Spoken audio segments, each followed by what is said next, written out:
Deep within the Himalayas, nestled amidst towering peaks and treacherous ravines, lay the Eagle's Nest. The Indian Army base, a fortress of granite and steel, hummed with anticipation. A chill wind howled outside, but inside the command center the air crackled with tension. General Vikram Singh, a man hardened by years of service, his face etched with the wisdom of countless campaigns, addressed his commanders. His voice, though calm, resonated with an underlying current of steel. "Operation Silent Thunder," he began, his eyes scanning the faces before him. "Our objective, a terrorist stronghold, codenamed Viper's Nest." The general unfurled a map, the terrain depicted on it as unforgiving as the enemy they were about to face. "The enemy has been operating with impunity, their poison seeping into our land." His finger tapped the location of the Viper's Nest. "We strike tonight." The room erupted in a flurry of activity. Orders were barked, maps scrutinized, and weapons checked with the meticulous precision that was the hallmark of the Indian soldier. Every soldier, from the grizzled veteran to the fresh-faced recruit, knew the gravity of their task. The fate of the nation rested on their shoulders. The night was moonless, the stars obscured by a thick blanket of clouds. Under the cover of darkness, a fleet of helicopters, their rotors a symphony of hushed whispers, lifted off from the Eagle's Nest.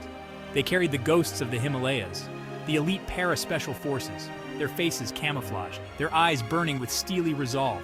On the ground, a convoy of tanks and armored vehicles rumbled to life, their engines roaring like caged beasts eager for the hunt. The earth trembled beneath their weight as they snaked their way through the treacherous mountain passes.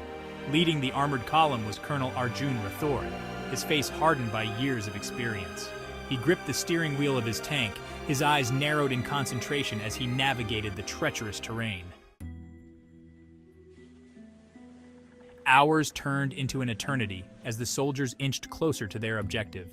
The air grew heavy with anticipation.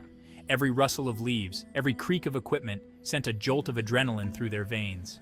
The ghosts of the Himalayas, led by Major Aditi Sharma, a woman of unwavering courage and tactical brilliance, had infiltrated the enemy stronghold under the cover of darkness. They moved like phantoms, their every step a testament to their rigorous training. Aditi signaled her team, her hand gestures swift and silent. They had one chance to cripple the enemy's defenses and pave the way for the main assault. Failure was not an option. Section 4. A Dance in the Shadows. A tense silence descended upon the enemy camp. The terrorists, oblivious to the danger lurking in the shadows, continued their patrols, their laughter and chatter carried by the wind. Aditi's team, their senses heightened, waited for the opportune moment. With a swiftness born of countless hours of training, they struck. Knives flashed in the darkness, silent screams swallowed by the night. Explosions ripped through the silence, the enemy camp erupting in a chaotic dance of fire and shadow.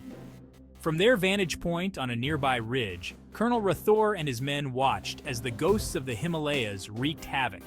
The element of surprise was theirs. The enemy, caught off guard, reeled under the ferocity of the assault. Section 5. Whispers of Steel. The roar of tank engines shattered the night as Colonel Rathore gave the order to attack. The earth trembled as the armored columns surged forward, their guns blazing, the air filled with the acrid smell of cordite and the deafening symphony of destruction. Enemy positions were obliterated under a barrage of tank shells and machine gun fire.